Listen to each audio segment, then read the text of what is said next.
మిత్రులందరికీ నా నమస్కారం. ఈరోజు చరిత్రలో నిలబడే రోజు. ఈరోజు ఆంధ్ర రాష్ట్రంలో 5 కోట్ల ఆంధ్రులు గెలిచిన రోజు, అమరావతి రైతులు గెలిచిన రోజు, అమరావతిలో ఉన్న మహిళలు గెలిచిన రోజు. మీ అందరికి తెలుసు, ఆంధ్రులు అనేక ఇబ్బందులు ఎదుర్కొన్నారు. ముందల మనందరం మెడ్రాస్ స్టేట్లో మెడ్రాస్ రాజధానిగా ఉన్నాం. దాని తర్వాత పొట్టి శ్రీరాములు గారు చేసిన 58 రోజుల దీక్ష ప్రాణత్యాగం వల్ల భాష ప్రయుక్త రాష్ట్రాలు ఏర్పడినాయి. దాంట్లో ఆంధ్ర రాష్ట్రం ఏర్పడింది, కర్నూలు రాజధానిగా ఏర్పడటం జరిగింది. 3 సంవత్సరాల తర్వాత ఒక ఒప్పందం వల్ల తెలంగాణని ఆంధ్ర రాష్ట్రాన్ని మళ్ళీ కలిపి హైదరాబాద్ రాజధానిగా చేసుకుంటాం జరిగింది. 58 సంవత్సరాలు కష్టపడి చెమటోర్చి అటు తెలంగాణ ప్రజలు ఇటు ఆంధ్ర ప్రజలు కలిసికట్టుగా హైదరాబాద్ని అభివృద్ధి చేసుకుంటే ఒక చీకటి రోజు పార్లమెంట్లో ఎలాంటి చర్చ జరగకుండా టీవీలు కట్టేసి తలుపులు వేసి ఆ రోజు ఆంధ్ర రాష్ట్రాన్ని విభజిస్తాం జరిగింది. ఆనాడు చాలా స్పష్టంగా గౌరవ ముఖ్యమంత్రి చంద్రబాబు నాయుడు గారు ఆనాడు ప్రతిపక్ష నేతగా ఉన్నప్పుడు 2 ప్రాంతాలకి మీరు న్యాయం చేయాలి, న్యాయం చేసి ముందరికి వెళ్ళండి, లేదంటే విభజన వల్ల ఒక ప్రాంతానికి అడ్వాంటేజ్ వచ్చినా ఇంకో ప్రాంతం చాలా తీవ్రంగా నష్టపోతుందని చెప్తాం జరిగింది. అయినా కూడా వినకుండా ఆంధ్ర రాష్ట్రాన్ని విభజిస్తాం జరిగింది. నేను పుట్టి పెరిగింది తెలంగాణలో, నాకు హైదరాబాద్లో ఉన్న ప్రతి గల్లీ తెలిసిన వాళ్ళు. కానీ ఆ రోజు నాకు కలిగింది ఏంటంటే కట్టుబట్టలతో మెడబట్టి బయటికి గెంటేశారు. నాకు బాధ, ఆవేదన వచ్చి రాజధాని ఎక్కడ పెట్టాలో తెలియదు. కూర్చున్నాక ఒక సెక్రటేరియట్లో మన సెక్రటరీలు కూర్చున్నాక ప్లేస్ లేదు, అసెంబ్లీ సమావేశాలు వేసుకున్నాక ప్లేస్ లేదు, హైకోర్టు లేదు. 10 సంవత్సరాలు హైదరాబాద్ మీ రాజధాని, దాని తర్వాత మీరు దారి మీరు ఎత్తుక్కోండి అని సింపుల్గా చెప్పేశాం. విభజన ఎంత దారుణంగా జరిగిందంటే షెడ్యూల్ 9, షెడ్యూల్ 10 సంస్థలు ఇప్పటికీ అటు తెలంగాణ రాష్ట్రం కానివ్వండి ఇటు ఆంధ్ర రాష్ట్రం తేల్చుకునే పరిస్థితి లేకుండా పోయింది. అంటే అశాస్త్రీయంగా జరిగిన విభజన వల్ల ఆ ఇబ్బందులు ఇప్పుడు కూడా తెలుగు ప్రజలు ఎదుర్కొంటున్నారు. మీ అందరు తెలుసు, ఆనాడు హైదరాబాద్లో ఉన్న శాసనసభలో ఆంధ్రప్రదేశ్ మన అసెంబ్లీ మీటింగ్ జరిగింది. దాంట్లో చాలా స్పష్టంగా గౌరవ ముఖ్యమంత్రి గారు అటు ఉత్తరాంధ్రకి ఇటు రాయలసీమకి సమదూరంగా రాజధాని ఉండాలి, ఆ రాజధాని అమరావతి అని ఆనాడు ఆయన ప్రకటించారు. అది ప్రకటించేటప్పుడు చాలా స్పష్టంగా అభివృద్ధి వికేంద్రీకరణ మేము చేసి చూపిస్తామని కూడా చెప్తాం జరిగింది. దాంట్లో భాగంగా రైతులు ముందరకు వచ్చారు. గౌరవ ప్రధానమంత్రి గారు స్వయంగా వచ్చి అమరావతి పనులకి శంకుస్థాపన చేస్తాం జరిగింది. ఆనాడు రైతులకున్న భరోసా ఏంటంటే Telugu Desam party, Bharatiya Janata party, Janasena party, చివరికి వైఎస్ఆర్సీపీ కూడా అమరావతికి సంపూర్ణ మద్దతు తెలిపారు. అందుకే మేము మా భూమిలో 5 కోట్ల ఆంధ్రుల రాజధాని కోసం ఇస్తున్నామని చాలా స్పష్టంగా వాళ్ళు తెలియజేస్తాం జరిగింది. కానీ బాధాకరమైన విషయం ఏంటంటే 2019 ఎన్నికల ముందల మేము చాలా స్పష్టంగా ప్రజలు చెప్పాం, పొరపాటున ప్రభుత్వాలు మారితే అమరావతి రాజధాని ఉండదు, రాజధాని తరలిస్తారని. కానీ ఆనాటి ప్రతిపక్ష నేత, ఇప్పుడు పులివెందుల ఎమ్మెల్యే చాలా స్పష్టంగా నేను ఇక్కడనే ఇల్లు కట్టుకున్నాను, నేను రాజధాని ఎక్కడ తీసుకెళ్ళను అని ప్రజల్ని మోసం చేస్తాం జరిగింది.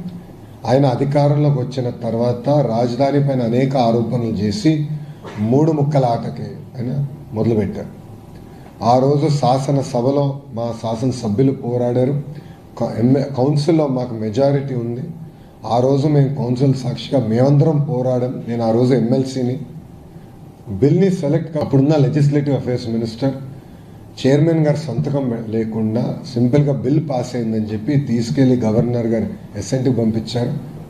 అది తెలుసో తెలియకనో ఇప్పుడు కూడా నాకు తెలియదు, గవర్నర్ గారు ఆ రోజు పర్మిషన్ ఇచ్చారు. అది మేము లీగల్గా ఛాలెంజ్ చేసాం. అప్పుడు కోర్టు మీరు తప్పు చేశారు అని అక్షంతల హస్తం కూడా జరిగింది. కానీ ఆ రోజు నుంచి ప్రజా రాజధాని కోసం ఒక ఉద్యమం మొదలైంది. పెద్ద ఎత్తున రైతులు, ప్రత్యేకంగా మహిళలు, ఎప్పుడు ఇంటి గడప దాటిన మహిళలు పెద్ద ఎత్తున రోడ్డుపైకి వచ్చి 5 కోట్ల ఆంధ్రుల కోసం పెద్ద ఎత్తున ఆనాడు పోరాడినందుకు వాళ్ళు అన్ని రకాలుగా అవమానించారు, వాళ్ళపైన దాడి చేశారు, లాఠీలతో కొట్టారు, కంచెబెట్టారు. శాంతియుతంగా వాళ్ళు అమరావతి నుంచి తిరుమలకి వెళ్ళాలన్నా, అమరావతి నుంచి సింహాచలంకి వెళ్ళాలనుకుంటే పాదయాత్రగా అనేక ఇబ్బందులు పెట్టారు, అవమానించారు. ఎంత దారుణం అంటే ఆ గ్రామంలో ఉన్న ప్రజలు ఆ గ్రామంలో తిరగాలంటే ఏకంగా వాళ్ళు ఆధార్ కార్డు చూపించే పరిస్థితి. 144 సెక్షన్ పెట్టారు. ఆ 5 సంవత్సరాలు ప్రజల్ని అన్ని రకాలుగా వేధించారు. 5 కోట్ల ఆంధ్రులు చూశారు. అందుకే వాళ్ళకు ఆవేదన, ఒక బాధ కలిగింది. ఆనాడు మేము చాలా స్పష్టంగా చెప్పాం, ఒకే రాష్ట్రం, ఒకే రాజధాని, అది అమరావతి. కానీ అభివృద్ధి వికేంద్రీకరణ చేసి చూపిస్తా ఉన్నాం.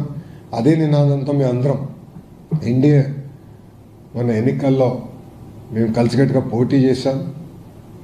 అందుకే 94% మ్యాండేట్ ప్రజలు ఎన్డీఏకి ఇస్తాం జరిగింది. మీరు చూస్తే ఎక్కడైతే ఎగ్జిక్యూటివ్ క్యాపిటల్ పెడతారని మాయ మాటలు చెప్పారో, విశాఖపట్నం ప్రజలే హైయెస్ట్ మెజారిటీ మా ఎంపీకి 5 లక్షల ప్లస్ మెజారిటీ మా ఎంపీ మేము గెలిపిస్తాం జరిగింది. సో అటు విశాఖపట్నం కానీ, శ్రీకాకుళం, విజయనగరం, విశాఖపట్నం కానివ్వండి, లేని హిందూపూర్, అనంతపూర్, చిత్తూరు కానివ్వండి, అందరూ కూడా మేము అమరావతితో ఉన్నాం. ఒకే రాష్ట్రం, ఒకే రాజధాని. ఇప్పటికీ చాలా నష్టపోయాం. అమరావతి మా రాజధానిని తెలుగు టీమ్ 11 అంటే 11 ఎమ్మెల్యేలు ఉన్న టీం అనేక దుష్ప్రచారాలు చేశారు. ఇప్పుడు కూడా చేస్తున్నారు. మళ్ళీ అధికారంలోకి వస్తే, పరుపాటున వస్తే 3 రాజధానులు చేస్తామని ఇప్పుడు కూడా వాళ్ళు చెప్తాం జరిగింది. దానివల్ల అమరావతికి రావాల్సిన పెట్టుబడులు కూడా స్లో అయింది. ఆంధ్ర రాష్ట్రానికి రావాల్సిన పెట్టుబడులు స్లో అయినాయి. రైతుల్లో కూడా ఒక ఆందోళన వచ్చింది.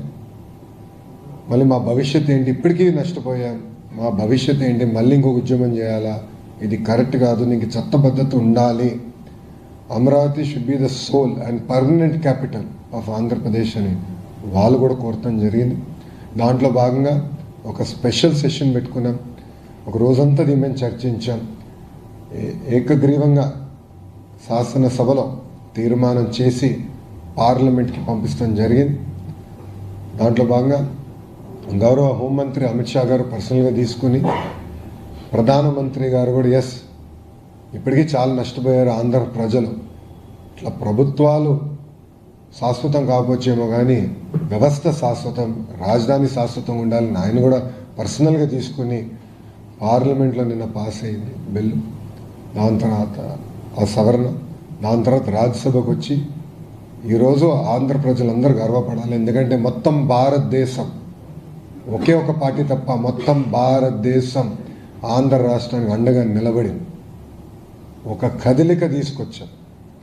చాలామంది ఈరోజు రాజ్యసభలో మాడుతూ ఇది ప్రారంభం మాత్రమే, అమరావతి రాజధానికి ఒక సపోర్ట్ ప్రారంభం మాత్రమే, మనం ఆంధ్ర రాష్ట్రానికి అండగా నిలబడాలి. ఇప్పటికీ ఆంధ్ర రాష్ట్రం అనేక ఇబ్బందులు ఎదుర్కొంది, 5 సంవత్సరాలు చాలా నష్టపోయింది, మేము అందరం ఉంటామని ఒక్క పార్టీ మినహా, ఆ టీమ్ 11 పార్టీ, ఆ ఒక్క పార్టీ మినహా అన్ని పార్టీలు కలిసికట్టుగా, ఇటు భారతీయ జనతా పార్టీ ఎన్డీఏలో ఉన్నా కానీ భారతీయ జనతా పార్టీ, జనసేన అయి ఉండొచ్చు, జేడీయూ అయి ఉండొచ్చు, అటు పక్కన కాంగ్రెస్, టీఎంసీ, ఆప్, ఎస్పీ అందరూ కూడా ముఖకంఠంతో ఆంధ్ర రాష్ట్రానికి శాశ్వత రాజధాని అమరావతి అని వాళ్ళు మాట్లాడతాం. ఈరోజు కూడా నాకు వచ్చిన సమాచారం మేరకు కరెక్ట్గా 11 పార్టీలు మాట్లాడింది. సో 11 నంబర్ అనేది గత పాలకులు చేసిన పొరపాట్ల వల్ల ఆ 11 నంబర్ అనేది వాళ్ళు వెంటాడుతుంది. సో ఈరోజు కూడా అనుకోకుండా 11 పార్టీలు మాట్లాడాయి. దాంట్లో ఒక పార్టీ యాజ్ యూజువల్ వాకౌట్, వాళ్ళకి ఫ్యాషన్ అది.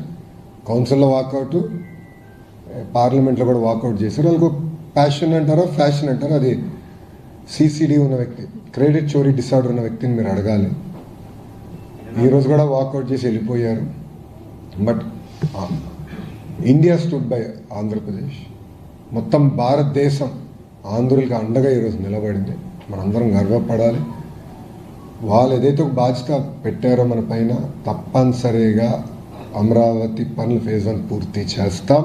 గౌరవ ప్రధానమంత్రి గారిని మళ్ళీ పిలుచుకుని తీసుకెళ్ళి రిబ్బన్ కట్టింగ్ కూడా చేపించే బాధ్యత ఎన్డీఏ ప్రభుత్వం తీసుకుంటుంది.